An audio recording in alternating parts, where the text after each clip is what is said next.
Part 1. The Lockdown Protocol DR. Sarah Chen was having a perfectly normal Tuesday morning when everything went to hell. She sat at her small desk in the research quarters of Kepler 442 Outpost, sipping her coffee and reviewing data from yesterday's soil samples. The coffee was terrible recycled water, never tasted quite right, but it was hot and caffeinated, which was all that mattered this far from Earth. Across the room, her roommate Sci-Fi stood perfectly still near the window, watching the purple sunrise paint the alien landscape. The Vorthok was 7 feet tall, with skin that looked like living crystal.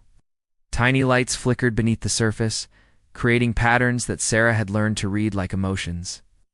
Right now, those lights were dim and steady. Peaceful, Sarah. Liked having Sci-Fi as a roommate. Unlike the other aliens on the research station, Sci-Fi was quiet and clean. They never left dirty dishes in the sink or played music too loud. They were also incredibly smart, probably the best xenogeologist on the entire station. Sarah, Sci-Fi said suddenly, their voice like wind chimes. Do you smell that? Sarah looked up from her tablet. Smell what? Something ... wrong. In the air filters. Before Sarah could respond, the station's alarm began blaring. Red lights flashed in the corridors outside their room.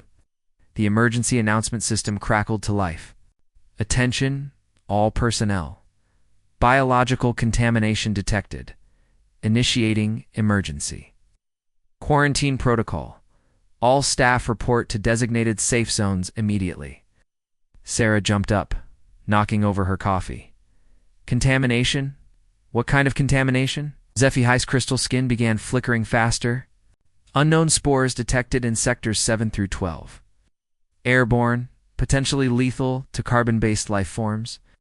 The lights in their room suddenly dimmed, and Sarah heard the heavy sound of blast doors sealing throughout the station. Own door made a loud clank as magnetic locks engaged. We're locked in, Sarah said, trying the door handle. It wouldn't budge. The quarantine protocol, Sci-Fi explained. Standard procedure. The station AI will keep us sealed until the contamination is cleared. Sarah walked to the wall communication panel and pressed the button. This is Dr. Chen, in quarters 15B. How long will quarantine last? The AI's calm voice responded immediately. Dr. Chen, current projections indicate quarantine duration of 30 standard days. Medical teams are working to identify and neutralize the biological threat. 30 days. Sarah stared at the panel. We're stuck in here for a month? Confirmed. Emergency food and water supplies have been activated in your quarters. Please remain calm and follow all safety protocols. Sarah looked around their small room. It was maybe 12 feet by 15 feet with 2 narrow beds, a tiny bathroom, and a small kitchenette. 30 days in this space with anyone would be challenging. But Sci-Fi was easy to live with. They could handle this, she said. Turning to her roommate, I guess we're going to get to know each other really well. But Sci-Fi wasn't responding.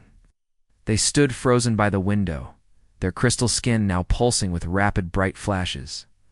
Sci-Fi? Are you okay? 30 days, Sci-Fi whispered. No, this cannot be happening now. What's wrong? The quarantine isn't that bad. We have food, water, entertainment systems you don't understand. Sci-Fi turned to face Sarah. And she saw something she'd never seen before in their large, multifaceted eyes. Fear. 30 days. That is the exact duration of Vorthok mating season. Sarah blinked. Mating season? You never mentioned it only happens every 3 years, I thought. I calculated, ... It should not begin for another month, Sci-Fi. Skin was now strobing with chaotic patterns. But the stress, the fear chemicals in the air from the contamination. It has triggered early onset. Okay, Sarah said slowly. So what does that mean exactly? Sci-Fi began pacing the small room, their movements becoming jerky and uncontrolled. You have to understand, Sarah, during mating season, Vorthok physiology changes completely. Our neural pathways restructure. Our emotional controls break. Down we become ... different. Different how dangerous? Sci-Fi stopped pacing and looked directly at her. Most species evacuate areas when Vorthok enter mating season. We are contained in isolation chambers until it passes. Never never in close quarters with other beings. Sarah felt a chill run down her spine. What happens if you don't get isolated? We lose control. Our empathic abilities amplify beyond manageable levels. We can sense every emotion, every thought pattern around us. It becomes overwhelming. It can hurt people without meaning to. As if to prove the point, the lights in their room suddenly flickered. Sarah looked up at the ceiling panels, confused. Did you just do that? Scifi's skin was now glowing so brightly Sarah had to squint. It's starting. My bioelectric field is expanding. It will interfere with electronic systems. The communication panel on the wall sparked and went dark. Great, Sarah muttered. So we can't even call for help. There is no help, Sci-Fi said, their voice becoming strained. No other species has ever successfully managed a Vorthok through mating season. The neural changes are too extreme. The emotional feedback too intense. Sarah watched her roommate. With growing concern, Sci-Fi's normally graceful movements were becoming more erratic. Their skin patterns were shifting from the usual gentle pulses to rapid, almost violent flashes. There has to be something we can do, Sarah said. Some way to manage it. You don't understand. Sci-Fi gripped the edge of the desk so hard there. Crystal fingers left scratches in the metal. Right now, I can feel everything you're feeling. Your confusion, your fear, your determination. But it's amplified 100 times in my mind, and it's only going to get worse. Sarah realized she was scared. Not just worried, but genuinely frightened. If Sci-Fi could sense that amplified 100 times. ... I'm sorry, she said quietly. I'm making it worse, aren't I? It's not your fault. His voice was becoming rougher, less controlled. But yes, every emotion you have hits me like a physical blow. And as the mating season progresses, it will become unbearable. The air recycling system hummed louder than usual, and Sarah noticed a strange, sweet smell beginning to fill the room. What's that smell? Sci-Fi looked panicked. Pheromones. Body is starting to produce biochemical signals. They're designed to attract mates, but they also affect environmental systems. The life support? Everything electronic? My people evolved on a world where we could interface directly with our technology through bioelectric fields. During mating season, those fields become chaotic. As if summoned by their conversation, the room's temperature control unit began cycling rapidly. Hot air, then cold, then hot again. How long do we have before you completely lose control? Asked. Sci-Fi was quiet for a long moment. Their skin patterns swirling in what Sarah had learned meant deep concentration. Based on current progression, perhaps 6 hours before the neural restructuring becomes irreversible. After that, ... They looked at Sarah with something approaching desperation. After that, I will not be the person you know. I will be driven entirely by biological imperative. It could hurt you without even realizing it. Sarah stared at her roommate, her friend, and felt her human stubbornness kick in. She'd never been good at accepting impossible situations. Then we'd better figure something out in the next 6 hours. Sarah, you're not listening. No species. Has ever tried with a human? Sarah interrupted.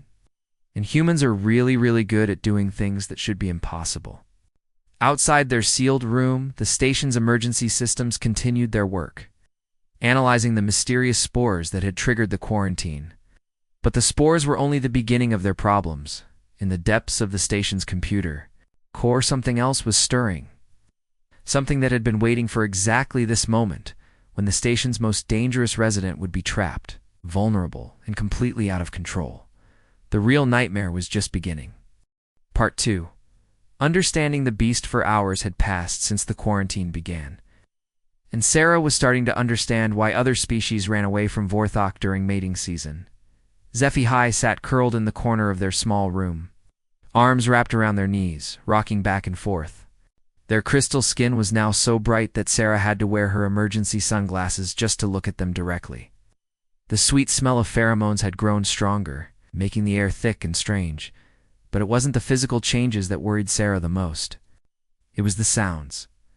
Every few minutes, Sci-Fi would make a low, keening noise that seemed to come from deep in their chest. It sounded like pain. Raw, endless pain. Sci-Fi, Sarah said softly, sitting on the floor a few feet away. Talk to me. What's happening inside your head? Everything, Sci-Fi whispered without looking up. You can feel everything you've ever felt. Every memory with emotion attached to it. Your first day of school when you were scared. The time you broke your arm when you were 12. The day your grandmother died. It's all happening at once, and it's so loud. Sarah felt her heart break a little. I'm sorry. I didn't know. Don't apologize. Sci-Fi's head snapped up, their multifaceted eyes wild. That just makes it worse. Now I feel your guilt and your sadness on top of everything else. Sarah took a deep breath and tried to calm herself. If her emotions were hurting Sci-Fi, she needed to get control of them. But how do you stop feeling things? She closed her eyes and tried to remember her meditation classes from college. Breathe in, breathe out. Focus on something neutral. The wall, the color gray. The number 7. Better, Sci-Fi said after a moment. That's better. Sarah opened her eyes. Sci-Fi's skin had dimmed slightly, though they were still glowing like a living lamp. Meditation helps. The emotional noise is quieter when you do that. Not gone, but manageable. Sarah felt a spark of hope. What if we tried doing it together? Like I could teach you human meditation techniques. Sci-Fi stared at her. No other species has ever tried to help a Vorthok through mating season. They just contain us and wait for it to pass. Well, humans are pretty stubborn about helping people, Sarah said, especially our friends. She moved a little closer, still maintaining some distance. Let's start simple. Can you sit up straight? Uncurled themselves slowly, sitting cross-legged on the floor. Their movements were jerky, like they were fighting their own body. Good. Now close your eyes and breathe with me. In 4 or 4 counts. Hold for 4, out for 4. I don't think this will work, Sci-Fi said, but they closed their eyes anyway. In 2, 3, 4, Sarah counted softly. Hold 2, 3, 4, out 2, 3, 4. Daffy's breathing was ragged and uneven, but slowly, gradually, they began to match Sarah's rhythm. The chaotic light patterns under their skin started to slow down. It's working, Sci-Fi said, wonder in their voice. The emotional feedback is getting quieter. Keep breathing, Sarah said. Now, I want you to imagine a calm place, somewhere peaceful from your home world. The crystal caves beneath the polar mountains, Sci-Fi said immediately. Cool and quiet. Only light comes from bioluminescent fungi. Perfect. Picture yourself there. Feel the cool air. Hear the silence. They breathed together for several minutes. Sarah watched as Sci-Fi's skin gradually dimmed to a soft, steady glow. The pheromone smell in the air lessened. This is impossible, Sci-Fi said, but they kept their eyes closed. No species has ever been able to create emotional calm during our mating season. The neural restructuring makes it impossible to regulate our empathic responses. Maybe that's because no one ever tried working with you instead of just containing you, Sarah said. Humans have a theory that problems are easier to solve when you face them together. Your species is very strange. Yeah, we get that a lot. They continued the breathing exercise for another 20 minutes. By the end, Sci-Fi looked almost normal, though their skin still glowed softly. How do you feel? Sarah asked. Better. It's not completely stable, but better. Sci-Fi looked at her with something like amazement. You calmed the storm in my mind. I didn't think that was possible. Sarah felt proud, but tried to keep the emotion gentle so it wouldn't overwhelm her friend. We're just getting started. What else happens during mating season? Maybe we can find ways to manage those changes too. Sci-Fi was quiet for a moment, considering. The empathic sensitivity will continue to increase. Tomorrow I'll be able to sense not just your current emotions, but the emotional residue left in objects you've touched, places you've been. That sounds overwhelming. It is. Most Vorthok and isolation chambers go into temporary madness from the sensory overload. But with your meditation technique, Sci-Fi tilted their head thoughtfully. Perhaps we can create barriers, mental shields, like building walls around the emotional noise. Exactly. Sarah was about to respond when the lights flickered again. This time, they didn't just dim, they went out completely. Emergency lighting kicked in, bathing the room in an eerie red glow. That wasn't me, Sci-Fi said quickly. Sarah stood up and walked to the communication panel. It was completely dead. She tried the door controls. Nothing. The whole system is down, she said. Not just our room. They heard muffled voices in the corridor outside.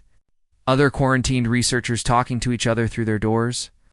Lost all power to the eastern wing. Something interfering with the main computer's spores are spreading faster than predicted. Sarah pressed her ear to the door. Dr. Martinez. Can you hear me, Sarah? Thank God. Our systems are completely down. The spores aren't just in the air anymore. They're getting into the electronic systems somehow. How is that possible? Sarah called back. We don't know. Kim thinks they might be some kind of biotechnological hybrid. They're rewriting the station's programming. Sarah felt ice in her stomach. What does that mean for quarantine protocol? There was a long pause from the other side of the door. Sarah, Dr. Martinez said finally, the AI isn't responding to any commands. We can't control the quarantine systems anymore. Can't even monitor the contamination levels. For all we know, those spores could be eating through the air filters right now. Sarah looked back at Sci-Fi, who was sitting very still, their skin flickering with agitation. There's something else, Sci-Fi said quietly. Something I should have mentioned earlier. What? During mating season, Vorthok neural activity creates quantum field fluctuations? We can sometimes interface with electronic systems directly, not control them exactly, but sense their patterns. Sarah stared at her roommate. You can sense the station's computers? Normally, no. But with my neural pathways restructuring, Sci-Fi closed their eyes and concentrated. I can feel the network. And Sarah, there's something wrong. Very wrong. Wrong how? The spores aren't random, they're following patterns. It's deliberate patterns. Someone is controlling them. The temperature in the room dropped suddenly, and Sarah heard a new sound from the ventilation system, a wet, organic noise like something growing. The contamination isn't natural, Sci-Fi continued, their voice becoming strained. It's designed. And whoever created it knows about Vorthok biology. They know about mating season. Sarah felt her blood turn cold. You think we were targeted? I think this whole outbreak is a trap. And we walked right into it. The lights flickered back on, but instead of the normal white illumination, they pulsed with the same rhythm as Sci-Fi's skin. The air recycling system began making grinding noises. My bioelectric field is sinking. With the station's systems, Sci-Fi said, panic creeping into their voice. But something else is in the network, something that's been waiting for this to happen. On the wall display that had been dark for hours, text began appearing. Specimen acquisition in progress, Vorthok mating season confirmed, human subject responding. As predicted, proceeding to Phase TWO. RA read the words with growing horror. Phase 2? Phase 2 of what? The display flickered and changed. Neural interface compatibility test, human emotional resonance, optimal Vorthok enhancement. Actor. Maximum initiating collection protocol. What? Sarah grabbed Sci-Fi's arm. What does that mean? But before Sci-Fi could answer, they heard a new sound from somewhere deep in the station. A mechanical humming that was getting louder, closer. Sarah, Sci-Fi whispered, their skin now blazing with fearful light. Don't think we're in quarantine to keep contamination out. I think we're being held here so something can collect us. The humming stopped right outside their door. Part 3. The human touch. The humming outside their door stopped. Sarah held her breath, waiting. Then came the sound of metal cutting through metal. They're trying to get in, Sarah whispered. Sci-Fi's skin was blazing so bright now that the whole room looked like the inside of a star. I can feel them through the station's network. Machines, drones, they're not organic. What do they want with us? I don't know, but Sci-Fi suddenly convulsed, doubling over in pain. Something's happening to my neural pathways. The changes are accelerating. Sarah could see it happening. Sci-Fi's crystal skin was shifting, new patterns emerging that pulsed in sync with the station's electrical systems. Even the lights in their room were matching the rhythm. The cutting sound at the door grew louder. How long until they break through? Sarah asked. Maybe 10 minutes, Sci-Fi said through gritted teeth. but I don't think I can hold on to my sanity that long. The neural restructuring is happening too fast. Your emotions, the fear in the air, the electronic interference, it's all feeding into each other. Sarah looked around their small room desperately. No weapons. No escape route. Nothing but furniture, personal belongings, and ...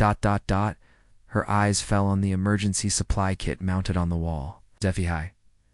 Can you interface with the station's maintenance systems? What?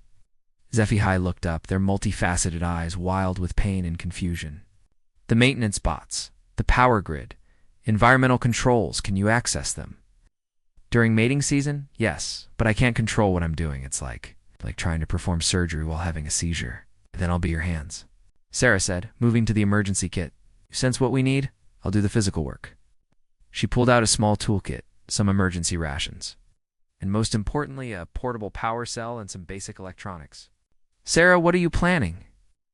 I'm going to turn this room into a fortress, she said, already starting to unscrew the cover from the power distribution panel. And you're going to help me whether you think you can or not. The cutting sound grew louder. Sparks began falling from the doorframe.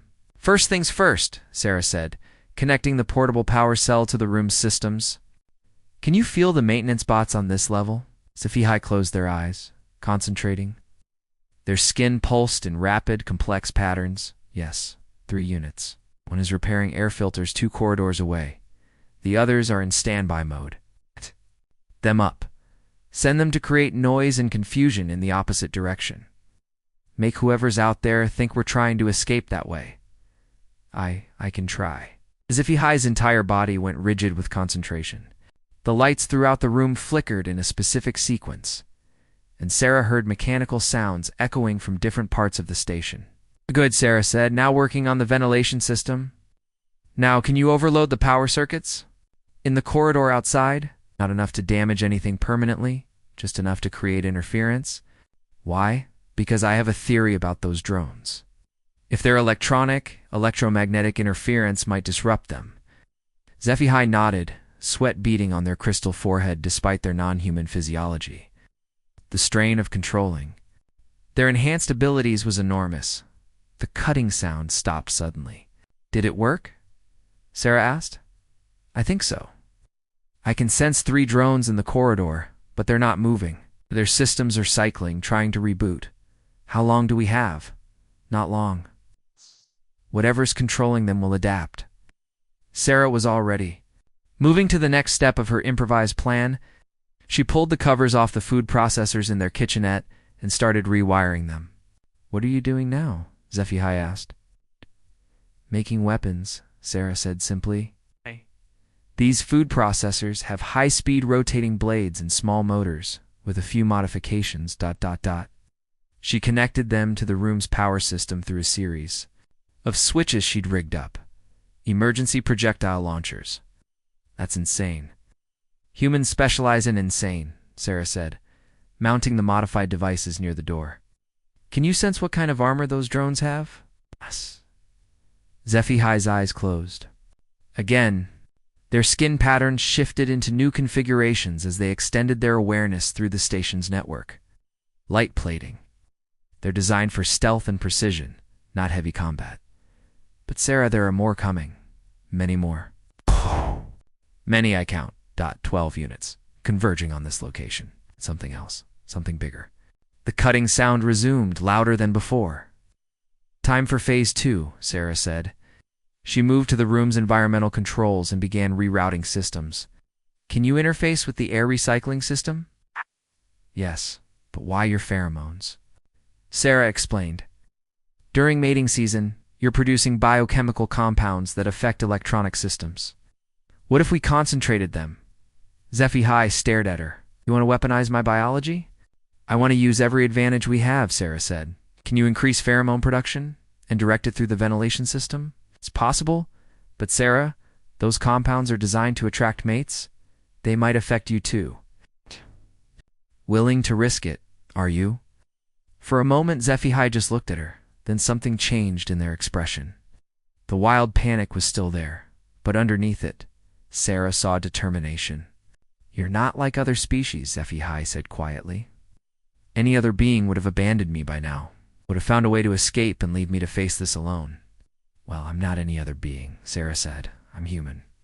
And humans don't abandon their friends. Scifi's skin brightened, but this time it wasn't from distress. Then let's do this. They worked together with desperate efficiency. Sarah rigged motion sensors from their personal devices to trigger her improvised weapons. Sci-Fi flooded the corridor outside with concentrated pheromones, while simultaneously overloading power circuits to create electrical chaos. The cutting sounds stopped again, followed by confused mechanical noises. It's working, Sci-Fi said. The drone systems are being affected by the biochemical interference. They can't maintain stable operation. Good. What about the bigger thing you sensed? Sci-Fi's expression darkened. Still coming? It's not just a machine. I'm detecting organic components, something that might be immune to the pheromones. Before Sarah could ask what that meant, their door exploded inward. Smoke filled the room as 3 damaged drones stumbled through the opening. They moved erratically, their systems clearly compromised, but they were still functional enough to be dangerous. Sarah's improvised weapons activated automatically. Modified food processors launched utensils and small debris at high speed, striking the drones and sending them crashing into the walls. "Get behind me!" Sarah shouted to Sci-Fi, grabbing a metal bar she'd salvaged from the furniture. But Sci-Fi didn't retreat. Instead, they stepped forward, their skin now blazing brighter than ever. "Sarah," they said, their voice different, somehow more controlled despite the chaos around them. "I can feel something, the neural restructuring. It's not just making me more empathic. It's making me more than I was before." One of the drones, still partially functional, raised what looked like a weapon. But before it could fire, Sci-Fi held out their hand. The drone simply stopped. Not shut down, stopped. As if time itself had paused around it. "What did you do?" Sarah asked. "I don't know," Sci-Fi said, staring at their own hand in amazement. "But I can feel the quantum patterns in its circuitry, and somehow... I can change them." The other 2 drones tried to move, but Sci-Fi gestured toward them, and they froze as well. "Your presence," Sci-Fi said suddenly, turning to Sarah with wide eyes. "Your emotional patterns, the way you've been helping me regulate the neural changes, it's not just calming me. It's allowing me to focus the enhanced abilities instead of being overwhelmed by them." "What does that mean?" "It means no other species has ever seen what a Vorthok can really do during mating season when they're not driven insane by the process." The frozen drones sparked and went dark, their systems completely shut down. "It means," Sci-Fi continued, "that whoever set this trap made a very big mistake." Heavy footsteps echoed in the corridor outside. The bigger threat was almost here, but for the first time since the quarantine began, Sarah wasn't afraid. She looked at her friend, her partner, and saw something incredible happening. The chaotic light patterns under Sci-Fi's skin were organizing into complex, beautiful geometries. "So what do we do now?" Sarah asked. Sci-Fi smiled, and their entire being seemed to shimmer with potential. "Now we find out who's been hunting us," they said, "and we hunt them back." The footsteps stopped just outside their ruined doorway. Something large blocked out the light from the corridor. Sarah and Sci-Fi stood together, ready to face whatever came next. Part 4. The partnership unleashed. The creature that stepped through their doorway was unlike anything Sarah had ever seen. It was humanoid in shape, but clearly artificial, a combination of metal, synthetic flesh, and something that looked like living circuitry. Red lights pulsed beneath its translucent skin, and when it spoke, its voice was a mixture of organic and electronic tones. "Specimen retrieval in progress," it said, scanning the room with glowing eyes. Vorthok subject confirmed. In enhanced state, human subject showing expected adaptive responses. Expected. Sarah gripped her metal bar tighter. "You've been planning this?" "For 3 years," the creature replied. "Since we first identified the unique resonance patterns between human neural activity and Vorthok mating season biology, you are the perfect test subjects." Sci-Fi stepped forward, their crystal skin blazing with controlled power. "Who are you? What organization has this kind of technology?" We are the Dominion, the creature said. And we have been watching your species for decades, learning your weaknesses. The Vortex uncontrolled enhancement during mating season makes you ideal weapons. The human's emotional regulation abilities make you controllable. Together, you are exactly what we need. Need for what? Sarah demanded. Galactic conquest, the creature said simply. Most species flee from enhanced Vorthok. But humans stabilize them, focus their abilities. A human Vorthok pair is more dangerous than an entire fleet of warships, completely loyal to whoever controls the human. Sarah felt ice in her veins. You're going to use us as weapons. We already are, the creature said. This facility contains 12 other human Vorthok pairs, all induced into mating season resonance. They are being prepared for deployment. Zephyhi's skin flared brighter. Other pairs. You mean yes? Across the galaxy, we have identified compatible partnerships. Research stations like this one, diplomatic missions, exploration teams. Anywhere. Humans and Vorthok work closely together. The spore contamination was our way of triggering the enhancement process simultaneously. Sarah's mind raced. 12 other pairs.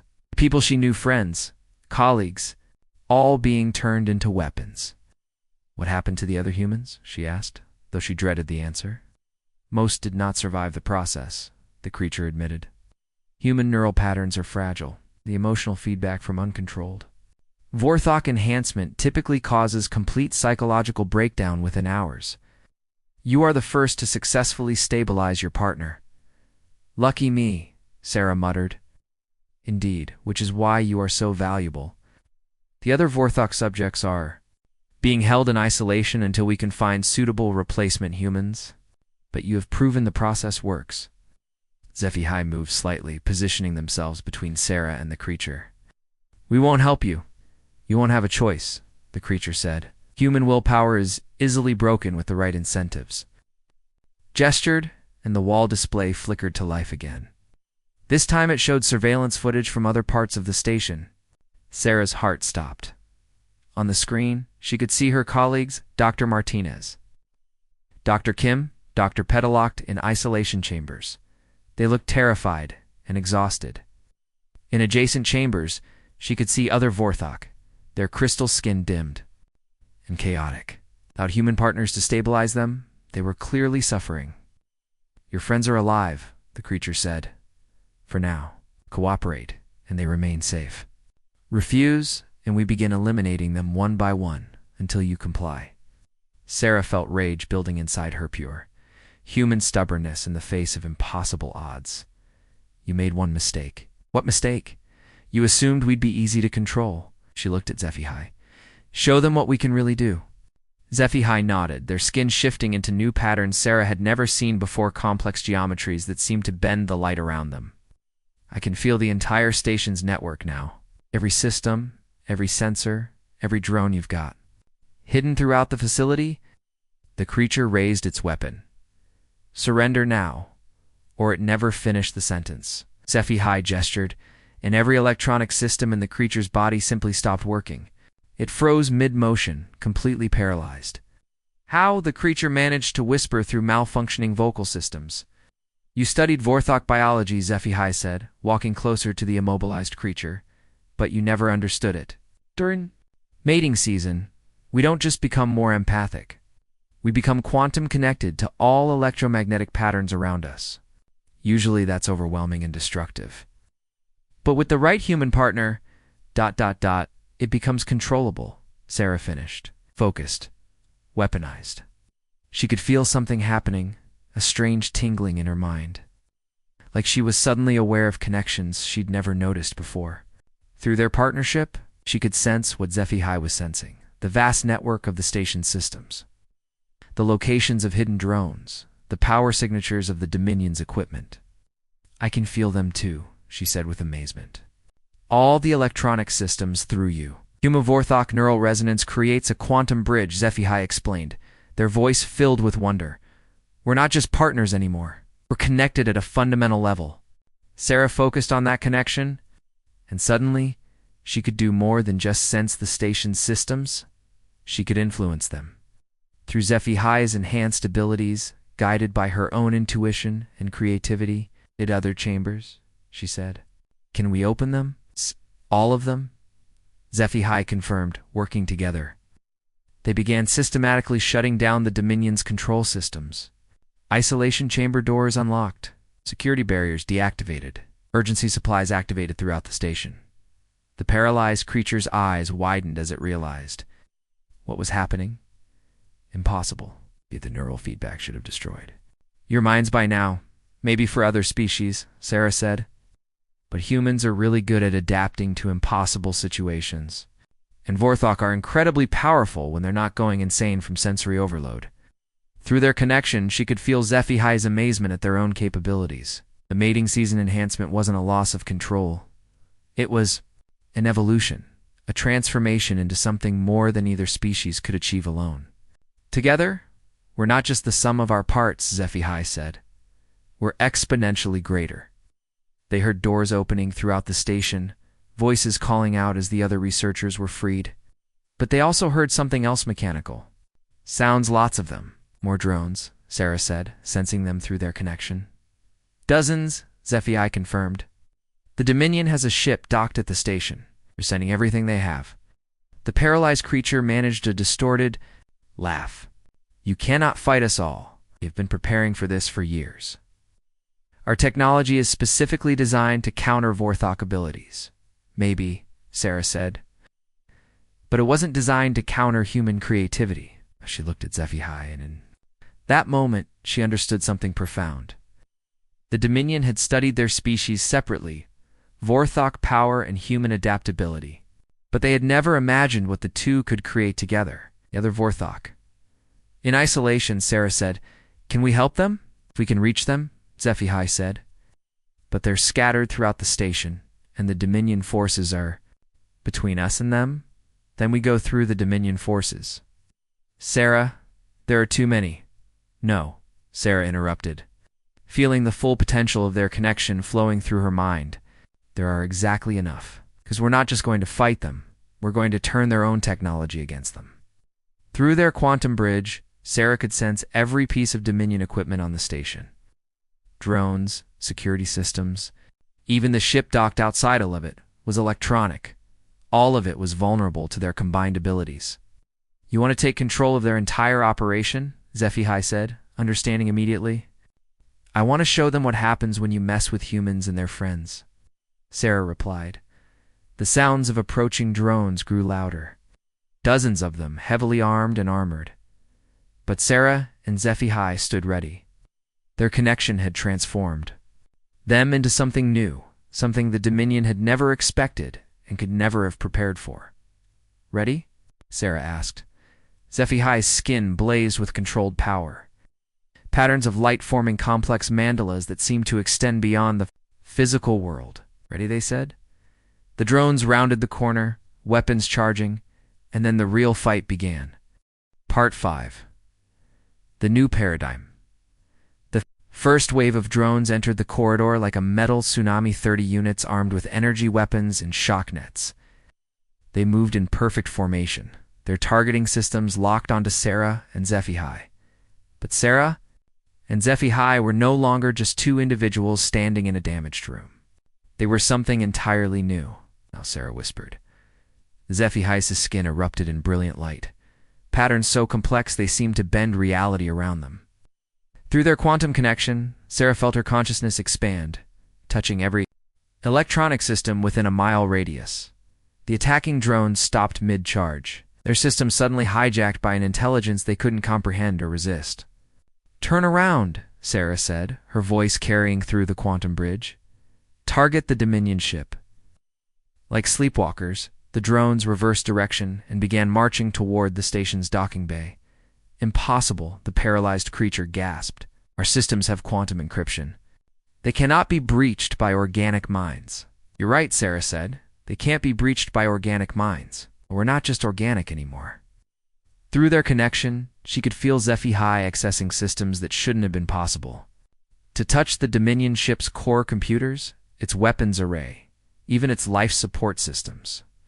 The mating season enhancement had evolved Sci-Fi beyond normal Vorthok capabilities, and Sarah's human creativity was guiding that power with surgical precision.